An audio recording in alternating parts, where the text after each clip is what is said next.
तो fundamental right article 22, ठीक है, आर्टिकल 22, आर्टिकल 22 क्या बोलता है? Protection against arrest and detention, protection against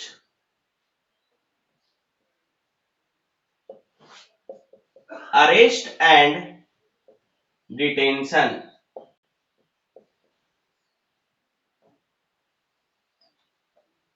ठीक है। और जो आर्टिकल 22 है वो लास्ट आर्टिकल है किसके अंतर्गत? राइट टू फ्रीडम के अंतर्गत। राइट टू फ्रीडम में मैंने बताया था कि आर्टिकल 19 से लेकर आर्टिकल 22 तक को राइट टू फ्रीडम के अंतर्गत आता है, ठीक है। तो राइट टू फ्रीडम का जो लास्ट आर्टिकल है वो आर्टिकल 22 है। वो क्या बोलता है? Protection against arrest and detention, यानी जब आपको कोई जब अरेस्ट करता है या जो आपका डिटेंशन अगर होता है तो उस केस में आपके पास क्या अधिकार है, ठीक है। अरेस्ट और डिटेंशन के केस में आपके पास कौन से अधिकार हैं, ठीक है, जो आपको आपके राइट्स को, आपके फंडामेंटल राइट्स को प्रोटेक्ट करता है, ठीक है। तो आर्टिकल 22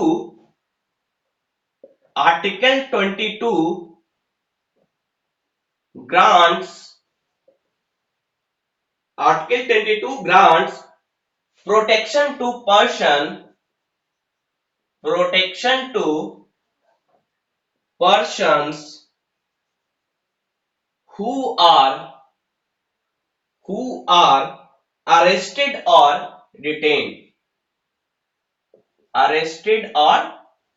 detained, ठीक है। तो आर्टिकल 22 क्या किन लोगों को प्रोटेक्शन देता है? उन लोगों को जो कि अरेस्ट हुए हैं या फिर डिटेन्ड हुए हैं, ठीक है।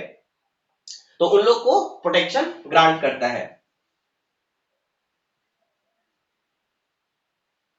अब यहां पे एक चीज बहुत इंपॉर्टेंट कंसेप्ट है कि जो डिटेंशन होता है, अरेस्ट तो आप समझ रहे हैं कि जैसे आपने कोई क्राइम किया तो उस केस में आप पर एफआईआर हुआ, तो अगर वो कॉग्निजिबल क्राइम है तो उसमें वारंट की जरूरत नहीं पड़ती है और आपको पुलिस के द्वारा अरेस्ट किया जा सकता है, ठीक है। अगर वो नॉन कॉग्निजिबल ऑफेंस है, ठीक है, तो उस केस में मजिस्ट्रेट से वारंट निकालकर ही पुलिस आपको अरेस्ट कर सकती है, यानी उसमें अरेस्ट वारंट की जरूरत पड़ती है नॉन कॉग्निजिबल ऑफेंस में। नॉन कॉग्निजिबल ऑफेंस कौन से थे? जैसे कि डिफेमेशन करना, ठीक है, किसी के बारे में कुछ बोल दिए, फ्रॉडरी, ये सब नॉन कॉग्निजिबल ऑफेंस है। कॉग्निजिबल ऑफेंस कौन से थे? जैसे कि मर्डर, ठीक है, थीफ, या फिर जितने भी मैक्सिमम क्राइम है वो कॉग्निजिबल ऑफेंस है, उसमें हमें अरेस्ट वारंट की जरूरत नहीं पड़ती है। तो अरेस्ट तो आप समझ रहे हैं। डिटेंशन क्या होता है? तो यहां पे जो इस आर्टिकल में डिटेंशन को डिफाइन किया गया है उसके अनुसार डिटेंशन दो तरह का होता है, ठीक है। यहां पे हम लोग देखेंगे कि detention is of two types, detention is of two types, ठीक है। क्योंकि यहां पे अरेस्ट और डिटेंशन के केस में प्रोटेक्शन प्रोवाइड कर रहा है ये आर्टिकल, तो यहां पे डिटेंशन को समझना जरूरी हो जाता है, ठीक है। तो detention is of two types, कौन कौन? प्यूनिटिव डिटेंशन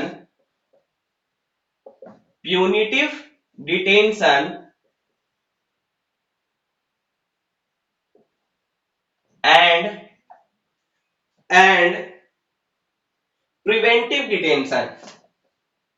प्रिवेंटिव डिटेंशन, है ना।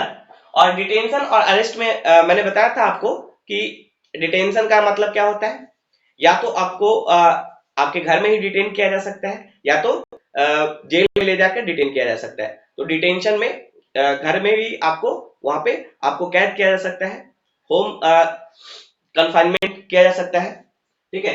तो detention is of two types, punitive detention and preventive detention. तो ये दो तरह के डिटेंशन होते हैं। तो प्यूनिटिव डिटेंशन क्या है कि जैसे आपने कोई क्राइम किया उसके बाद आपको डिटेन किया गया, ठीक है, पनिशमेंट के व्यू से, ठीक है, for the purpose of punishment, तो उसे कहेंगे प्यूनिटिव डिटेंशन। लेकिन आपने कोई क्राइम नहीं किया और क्राइम करने से पहले ही आपको डिटेन कर दिया गया, ठीक है, उसे कहेंगे प्रिवेंटिव डिटेंशन। ऐसा क्यों किया जाता है? कभी कभी जो वहां का गवर्नेंस या लॉ एंड ऑर्डर को मेंटेन करने के लिए ऐसा आवश्यकता महसूस होती है कि किसी व्यक्ति को डिटेन किया जाए। क्यों? उसमें ये स्पेकुलेशन होता है कि अगर वो व्यक्ति खुला रहा या आजाद रहा तो इससे किसी भी तरह का क्राइम हो सकता है या फिर दंगा हो सकता है, तो उस केस में प्रिवेंटिव डिटेंशन किया जाता है ना। तो प्यूनिटिव डिटेंशन क्या है कि क्राइम करने के बाद for the purpose of giving punishment, punishment के रूप में आपको प्यूनिटिव डिटेंशन दिया गया, ठीक है। लेकिन प्रिवेंटिव डिटेंशन क्या है? क्राइम करने से पहले ही, मतलब आपने कोई क्राइम नहीं किया है लेकिन ये स्पेकुलेशन किया जा रहा है गवर्नेंस के द्वारा, अथॉरिटी के द्वारा, कि आपको अगर फ्री रखा गया तो आप कोई ना कोई क्राइम हो सकता है, ठीक है, या फिर दंगा या फिर कोई भी राइट्स क्रिएट हो सकता है, तो इसके लिए आपको पहले ही डिटेन कर दिया जाता है, ठीक है, उसे कहा जाता है preventive detention.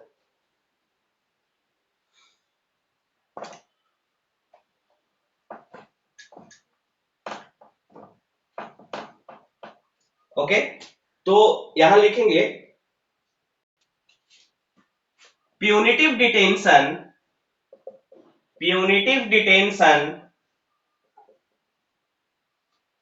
punitive detention is to punish a person, is to punish a person, punish a person for an offense, for an offense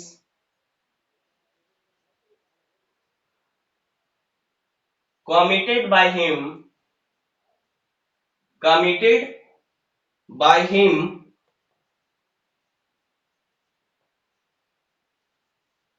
after trial, है ना। मतलब कोर्ट में ट्रायल हो चुका है, ठीक है, सजा आपको मिल चुकी है, आपने कोई क्राइम किया है और पनिश करने के लिए आपको प्यूनिटिव डिटेंशन दिया गया है, आपको जेल भेज दिया गया, ठीक है, तो उसको कहते हैं प्यूनिटिव डिटेंशन। और इसमें क्या हो सकता है? लॉकअप में भी बंद करे या फिर जेल, सेलुलर जेल में आपको, स्टेट जेल में या सेंट्रल जेल में आपको बंद किया जा सकता है, ठीक है।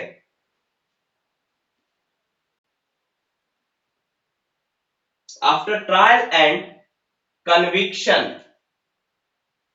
conviction in a court, ठीक है, इन अ कोर्ट। और प्रिवेंटिव डिटेंशन क्या है? Preventive detention, preventive detention on the other hand,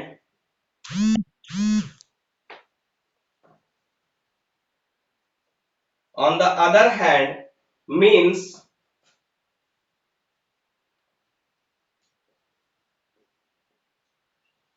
detention of a person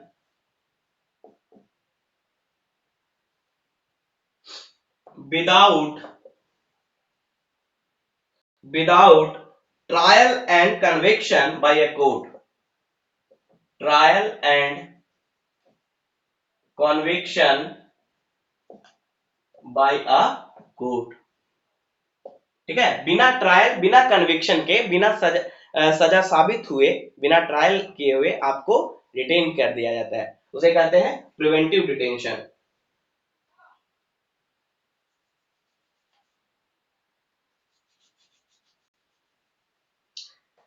its purpose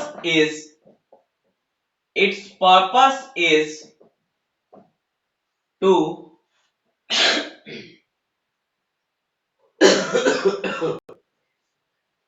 prevent him, ठीक है, its purpose is to prevent a person from committing future offenses, future offenses, ठीक है। यानी इसका purpose क्या है प्रिवेंटिव डिटेंशन का? कि फ्यूचर में अगर वो कोई क्राइम करने जा रहा है या क्राइम कर सकता है तो उसको रोकना, है ना, इसका पर्पस है। तो ये जो आर्टिकल 22 है, ये हमें दोनों तरह के डिटेंशन में हमें प्रोटेक्शन देता है। साथ ही साथ अरेस्ट के केस में भी हमें कुछ राइट्स देता है, कुछ हमें प्रोटेक्ट करता है, आर्बिट्ररी एक्शन से हमें प्रोटेक्शन देता है। ठीक है, तो उसके बारे में हम अभी पढ़ेंगे।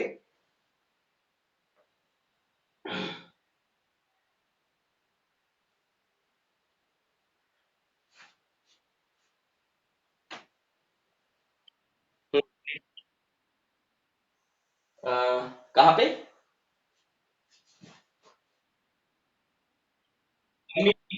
कमिटिंग फ्यूचर ऑफेंसेस,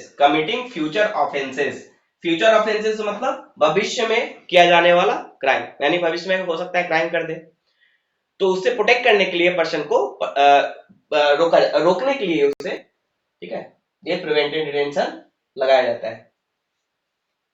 ठीक है,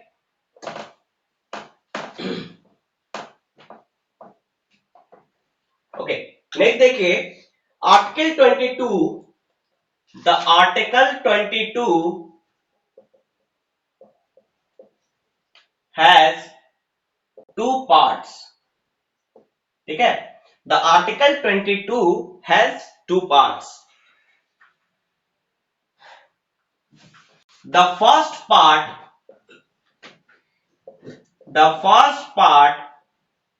deals with the case of ordinary law,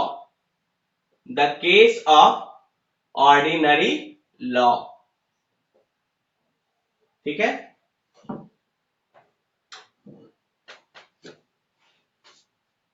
and the second part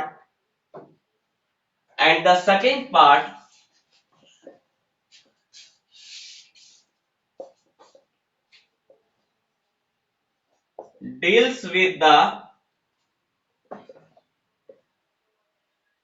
cases of preventive detention,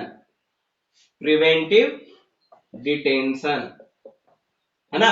यानी आर्टिकल 22 के दो पार्ट्स हैं। पहला पार्ट तो ऑर्डिनरी लॉ को डील करता है। ऑर्डिनरी देखिए, जो प्यूनिटिव डिटेंशन होता है, यानी क्राइम करने पे आपको जो सजा दी जा रही है, आपको डिटेन किया जा रहा है, ठीक है, तो वो ऑर्डिनरी लॉ के तहत ही होता है, जो आईपीसी के अंतर्गत है, इंडियन पिनल कोड के अंतर्गत है। ठीक है, उसी के तहत आपको सजा दिया जाता है, प्यूनिटिव डिटेंशन दिया जाता है। तो जो फर्स्ट पार्ट है आर्टिकल 22 का, वो ऑर्डिनरी लॉ के साथ डील करता है, लेकिन जो सेकंड पार्ट है वो प्रिवेंटिव डिटेंशन को डील करता है। फर्स्ट पार्ट प्यूनिटिव डिटेंशन मतलब ऑर्डिनरी लॉ को डील करता है, और second part preventive the cases related with preventive detention को डील करता है।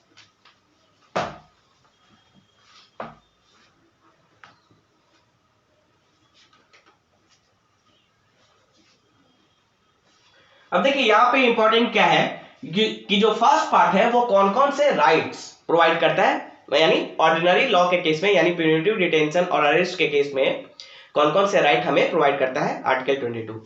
तो the first part of article 22 gives the following rights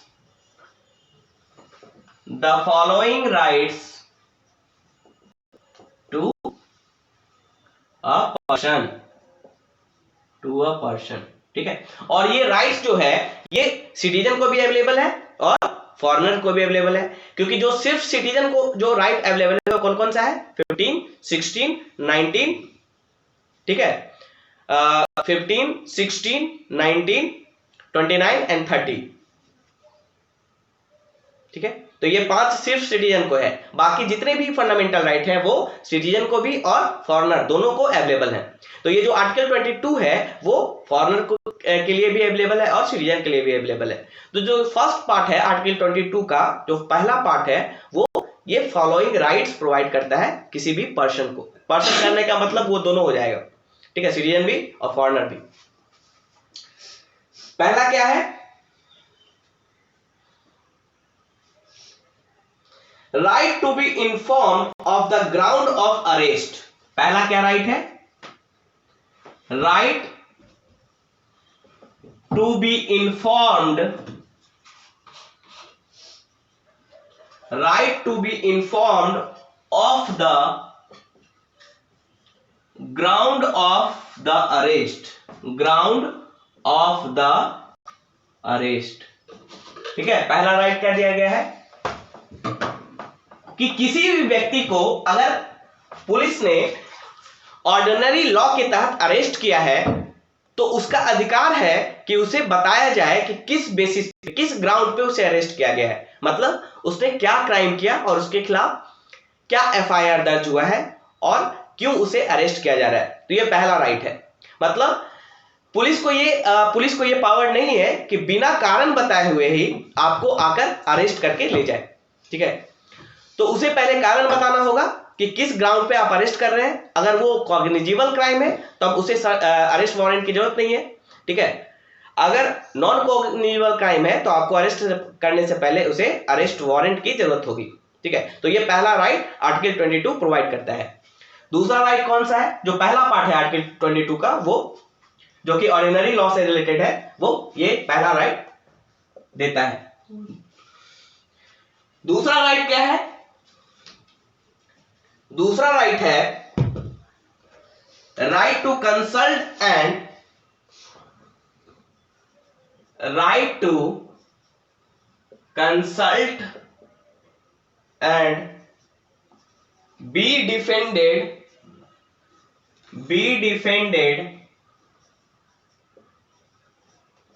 by a legal practitioner, legal practitioner।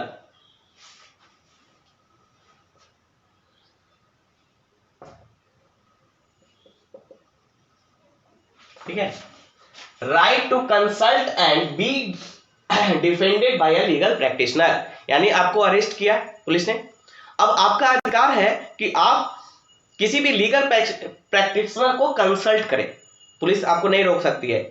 ठीक है, आपने सुना होगा ना कई जगहों पे कि जो अरेस्ट होता है वो जब लॉकअप में रहता है तो वो बोलता है कि मुझे अपने वकील से कंसल्ट करना है, तो उसे कंसल्ट करने का अधिकार है। ठीक है, वो अपने किसी लीगल प्रैक्टिशनर से, वकील से या किसी से भी वो कंसल्ट कर सकता है और साथ ही साथ उसे अधिकार है कि वो अपने डिफेंस में एक वकील को रख सकता है। ठीक है, और यही इसे ही बोला जाता है डिफेंस लॉयर। ठीक है, तो डिफेंस लॉयर क्या होते हैं कि जो व्यक्ति पे जो चार्ज लगा है उसको डिफेंस करने के लिए वो डिफेंस लॉयर होता है। और प्रोसिक्यूटर क्या होता है, प्रोसिक्यूटर जनरली गवर्नमेंट की तरफ से वकील होता है, वो उस क्राइम को साबित करना चाहता है, प्रोसिक्यूट करना चाहता है। ठीक है, वो सजा देना चाहता है। ठीक है, और जो डिफेंस लॉयर होता है उसको डिफेंड करता है। ठीक है, तो हर व्यक्ति को अधिकार है कि वो किसी भी लॉयर के साथ या लीगल प्रैक्टिशनर के साथ वो कंसल्ट करे और खुद को डिफेंड करने के लिए एक वकील वो रख सकता है। तीसरा क्या राइट है, right to be produced, right to be produced before a magistrate, before a magistrate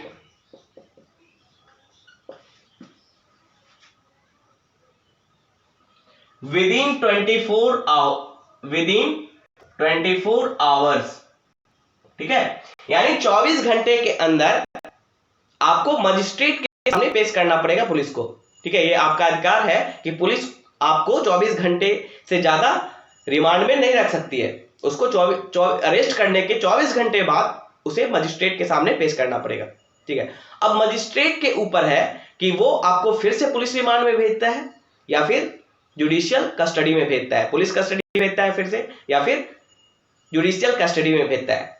जब आपको जुडिशियल कस्टडी में भेजा जाएगा तो आप लॉकअप में नहीं रहेंगे, आप फिर जेल में चले जाएंगे, है ना, और वहां आप जो मजिस्ट्रेट है उसके संरक्षण में रहेंगे जब तक आप पे केस चलता है, और जब तक वो साबित नहीं हो जाता है तब तक आप उस मजिस्ट्रेट या जज के संरक्षण में रहेंगे। ठीक है, और पुलिस को अगर इन्वेस्टिगेट करना होगा आपसे तो वो मजिस्ट्रेट से उसे परमिशन लेना पड़ेगा। तो ये बात की प्रोसेस है, लेकिन पहले क्या अधिकार है आपको कि अरेस्ट होने के 24 घंटे के अंदर आपको मजिस्ट्रेट के सामने पेश करना होगा, और इस 24 घंटे में वो टाइम इंक्लूड नहीं है जो ट्रेवल का टाइम होता है, मान लीजिए मुंबई में किसी पुलिस ने आपको अरेस्ट किया और मजिस्ट्रेट को आपको, मान लीजिए आपका जो केस चल रहा है वो बिहार के पटना हाई कोर्ट में चल रहा है, तो मुंबई से पटना आने में समय लगेगा, तो उस टाइम को एक्सक्लूड करके, जैसे टाइम आने में लगा 12 घंटे, ठीक है, 16 घंटे लगा, तो 16 घंटों को हटाकर जो 24 घंटे होगा वो कैलकुलेट होगा, उस 16 घंटे को हटाकर, मतलब ट्रेवल में जो टाइम लग रहा है उसको नहीं इंक्लूड करना है 24 घंटे में। ठीक है, तो right to be produce before a magistrate within 24 hours excluding the journey time, excluding the journey time।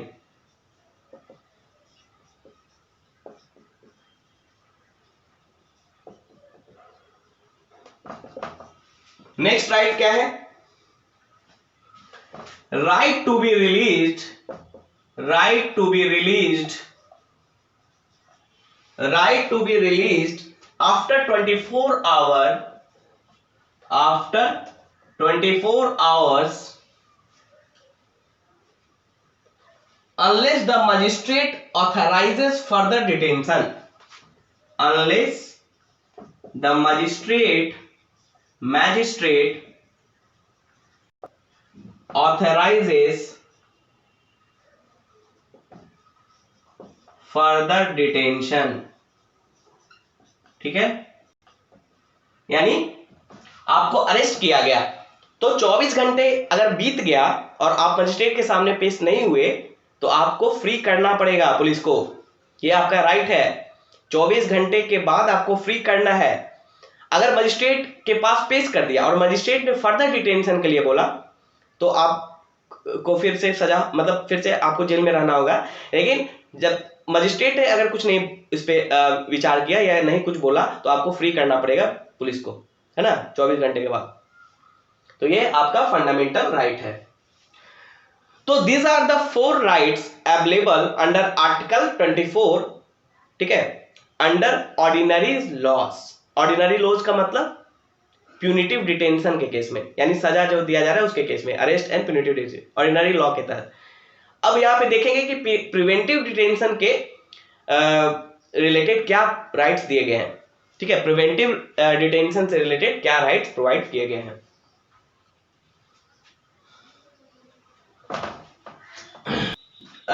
The above safeguards, the above safeguards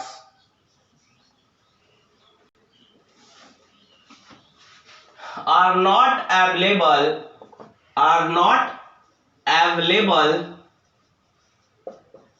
to the alien, alien, ठीक है, to the alien or a person, or a person arrested or detained under a preventive detention law, under a preventive detention law, है ना।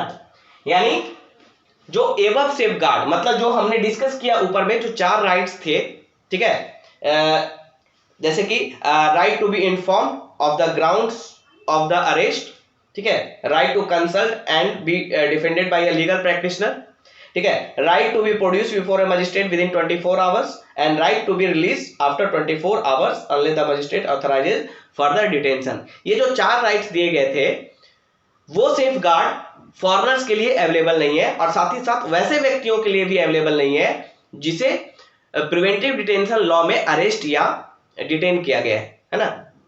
तो ये ध्यान में रखना है। नेक्स्ट है, नेक्स्ट है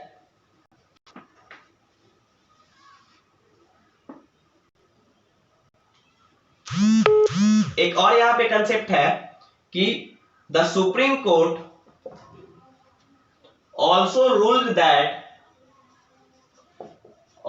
ruled that the arrest and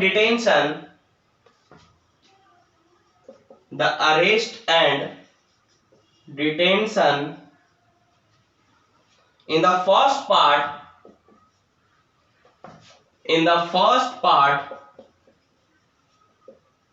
of Article 22 do not cover arrest under the order of a court, under the order of a court, order of a court, civil arrest,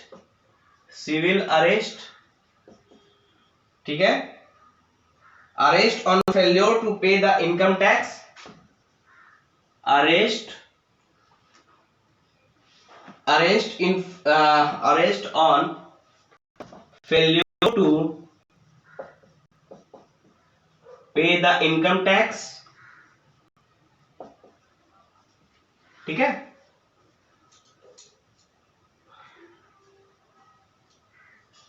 and deportation of an alien,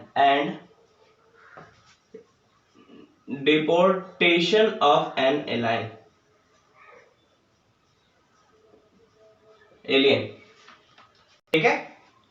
यानी supreme court ने further इस पे क्या interpret किया इसको कि ये जो राइट जो हमने डिस्कस किया ऊपर में, जो फर्स्ट पार्ट में आर्टिकल 22 के फर्स्ट पार्ट में जो राइट प्रोवाइड किया गया है वो किन किन चीजों में अवेलेबल नहीं है।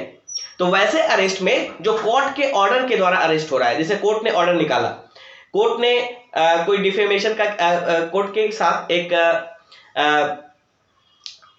कोर्ट का अपमान किया जाता है तो उसके लिए कोर्ट सजा दे सकती है, ठीक है, तो अरेस्ट ऑर्डर निकाल सकती है, या कोई पुलिस कोर्ट में जाकर अरेस्ट ऑर्डर निकलवा सकता है, तो उस केस में आपको ये राइट्स अवेलेबल नहीं होगा, है ना।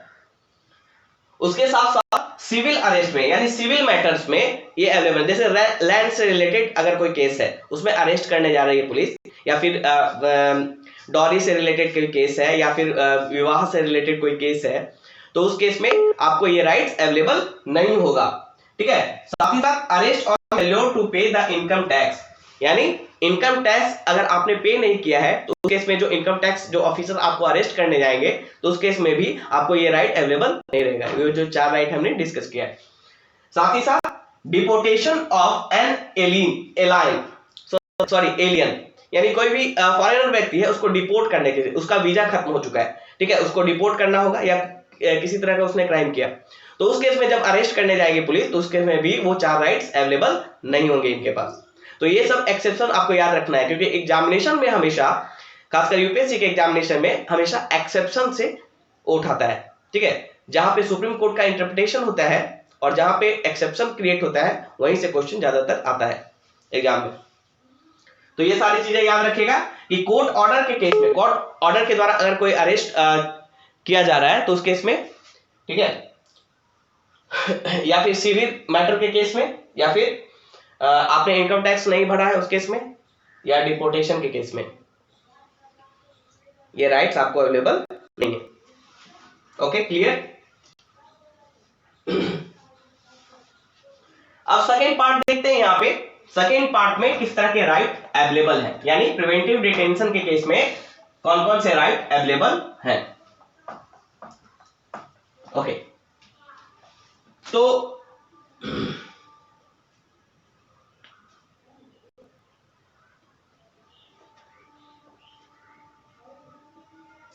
the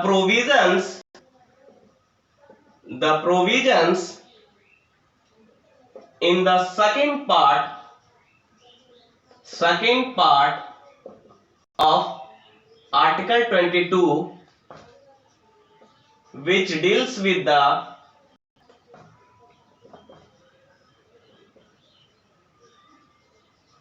cases related to preventive detention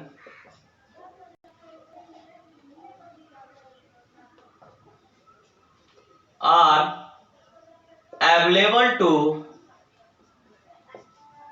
both citizen and alien, मतलब फॉरेनर, ठीक है, दोनों के लिए अवेलेबल होगा, सेकेंड पार्ट का जो प्रोविजन है, और इसमें क्या प्रोटेक्शन दिया गया है?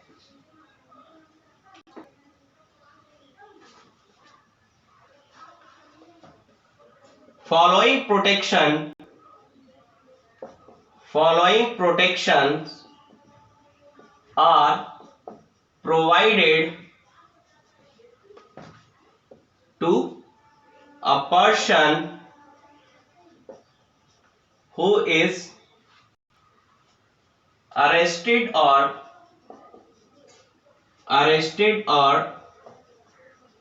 detained under the preventive detention law.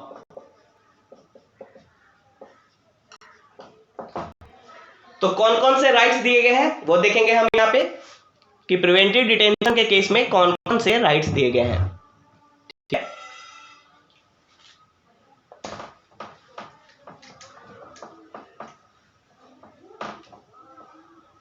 तो पहला राइट है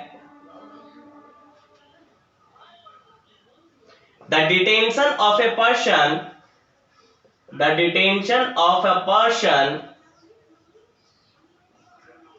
cannot exceed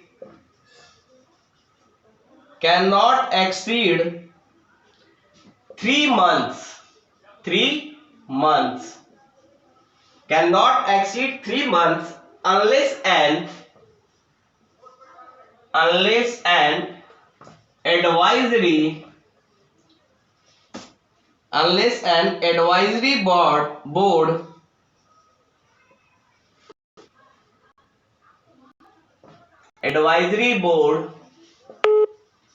reports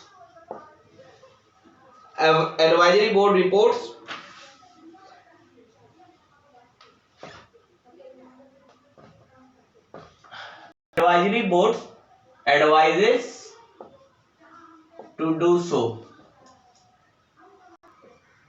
ठीक है, पहला प्रोटेक्शन क्या है सेकेंड पार्ट में कि अगर किसी व्यक्ति को प्रिवेंटिव डिटेंशन किया गया है तो वो प्रिवेंटिव डिटेंशन कंटिन्यूअस 3 मंथ से ज्यादा का नहीं हो सकता है। 3 मंथ से ज्यादा का वो एक्सीड नहीं कर सकता है पीरियड, है ना, एक्सेप्ट किस केस में, जब कोई एडवाइजरी बोर्ड एक एडवाइस दे रहा है ऐसा करने के लिए। ठीक है, यानी एक एडवाइजरी बोर्ड बनाना पड़ेगा और वो अगर रिकमेंड करता है तो उसके आधार पे उस पीरियड को एक्सटेंड किया जा सकता है, अदरवाइज उस पीरियड को 3 मंथ से ज्यादा एक्सीड नहीं किया जा सकता है। The detention of a person cannot exceed 3 months unless an advisory board advises to do so. ठीक है, तो पहला ये प्रोटेक्शन है। दूसरा राइट क्या है? दूसरा राइट क्या है? The ground of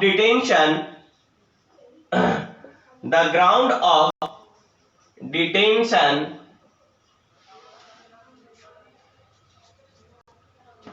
should be communicated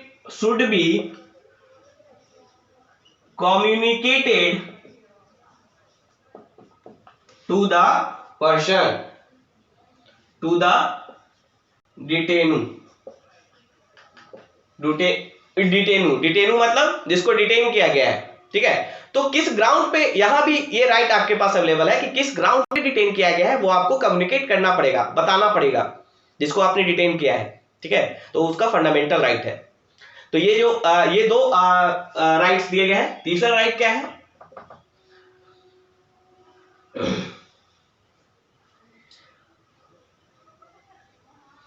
the detenu should be afforded an opportunity,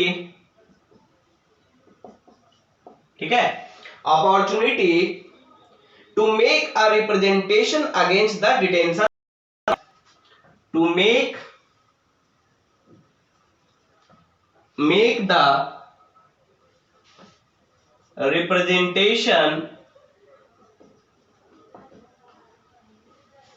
against the detention order, against the detention order, ठीक है। इसका मतलब कि जो डिटेनू है यानी जिसको डिटेन किया गया है वो इस जो डिटेंशन ऑर्डर उसके खिलाफ निकला है उसके अगेंस्ट रिप्रेजेंटेशन कर सकता है, यानी किसी वकील को खड़ा कर सकता है अपने डिटेंशन को रोकने के लिए, है ना। तो ये तीन राइट्स, फंडामेंटल राइट्स आपको दिया गया है जो सेकेंड पार्ट ऑफ आर्टिकल 22 के अंदर, यानी प्रिवेंटिव डिटेंशन के अंदर तीन फंडामेंटल राइट्स आपको दिए गए हैं।